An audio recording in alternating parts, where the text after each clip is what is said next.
Well, hello. Welcome back to Soul Search Sunday with Johnny Tiger on August 22nd, 2021.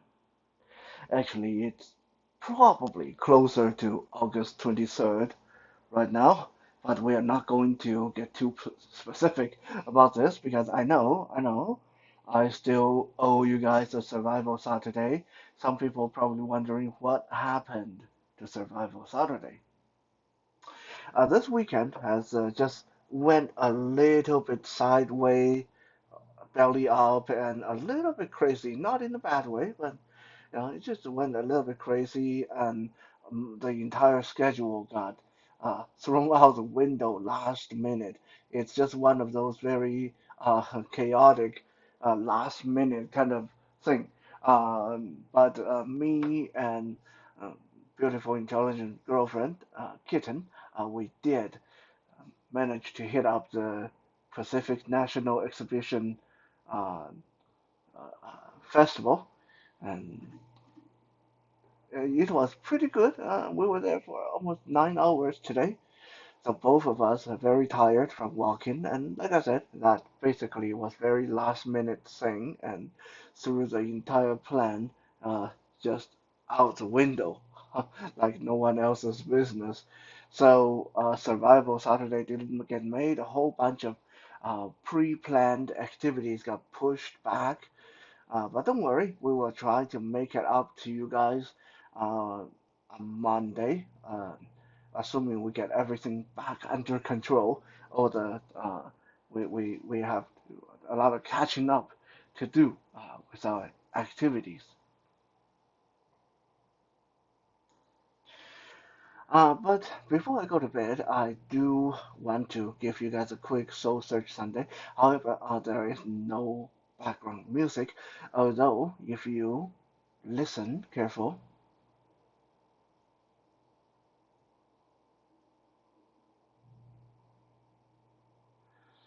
I don't know if you were able to hear a bit of music in the background. Um, I am filming this out of the kitchen window, but Kitten has music playing on the speaker in the bedroom. Before we go to bed, we put on some nice, relaxing sleep music. So I don't know, it's pretty soft. So I don't know if you guys can pick it up from this distance. But because it is so late, close to midnight, if not midnight already, by the time I'm done with this, so we are not going to uh, get any actual background music in the kitchen, just so my neighbors won't take this opportunity to register a complaint with me.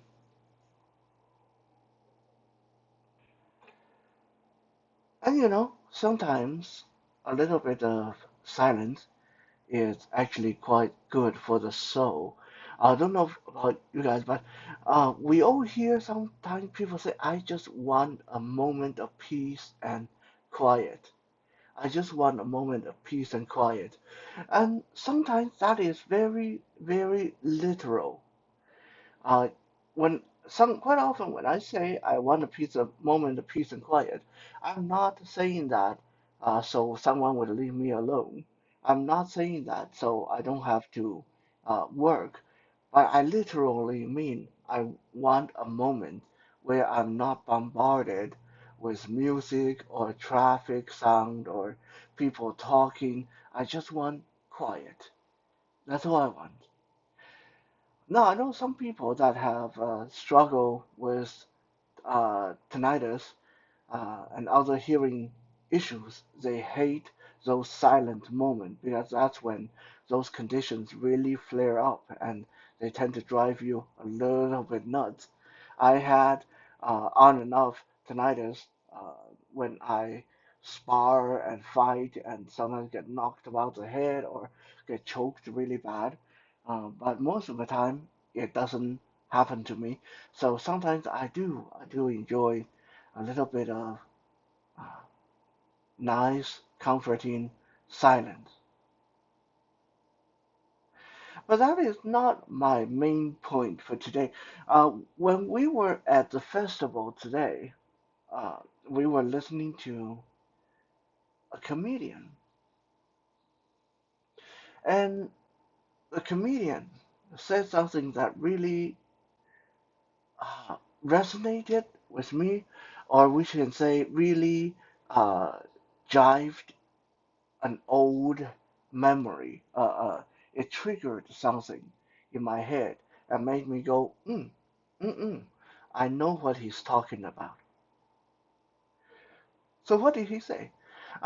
During one of the jokes, the comedian asked the audience to repeat after him to say something, and it was one of those kind of silly things, and only children in the audience responded. And the comedian said, I can tell you why only children responded because your mom, your dad, your granddad, your grandma, all the adults in the audience, they are actually dead inside. That's why they can't let themselves go. That's why they can't let themselves go long enough to be silly, to have fun, because they're dead inside. Sometimes they put on a brave smile that makes themselves look happy for the sake of you kids, but they're actually dead inside. That really resonated with me because I think that is one of the worst form of depression, one of the worst form of disease that can happen to people. And you know what is really scary is when the comedian said that, I could hear people, adults all around me go, I could just imagine a whole bunch of people nodding their head and really catching that phrase, really understanding it.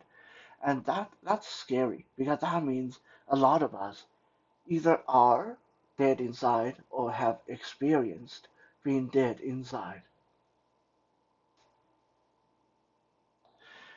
In my previous relationship, I stayed in my previous relationship for about 18 years. And somewhere along the line, somewhere I think it's about 12 years in, 13 years in, I suddenly one day realized that I was dying inside. I'm not going to go into all the particulars about what went wrong, what went right, what shouldn't have happened, what happened in the because I don't want this to turn into me bashing my ex-girlfriend or stuff like that.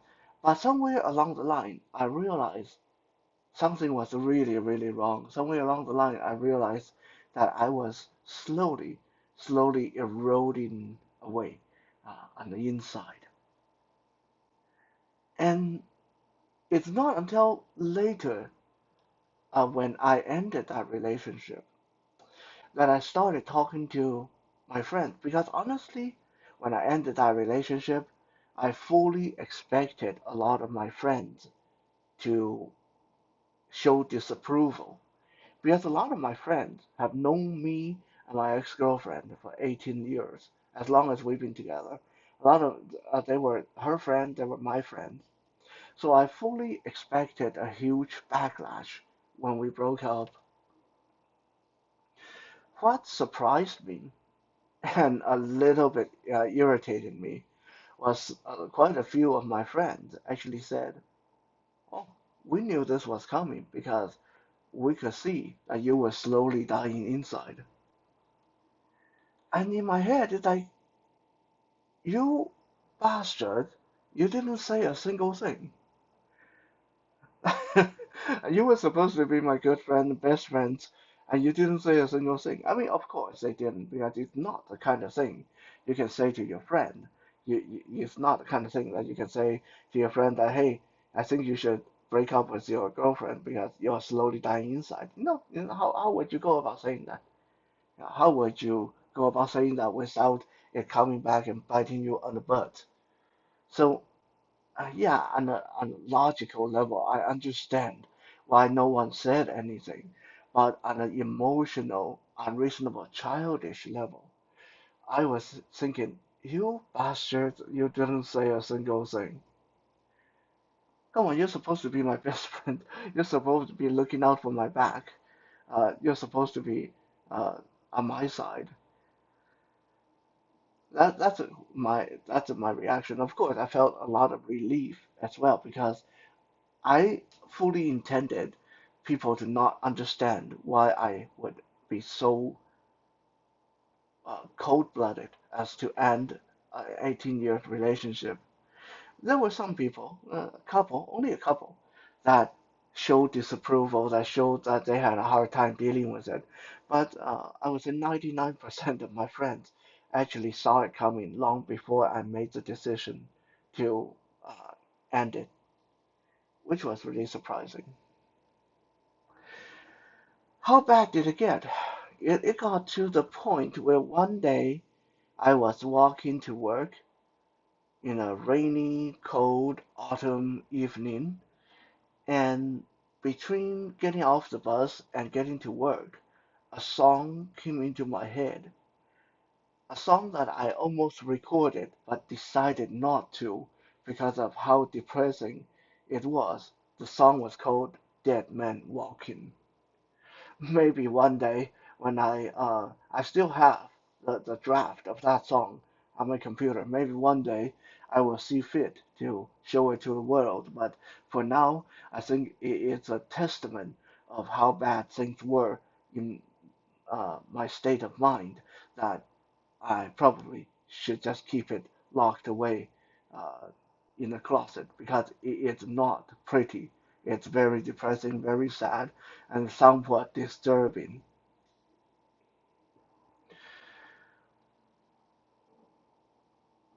A few years ago, my mother came to stay with me because of some family trouble, and she stayed with me for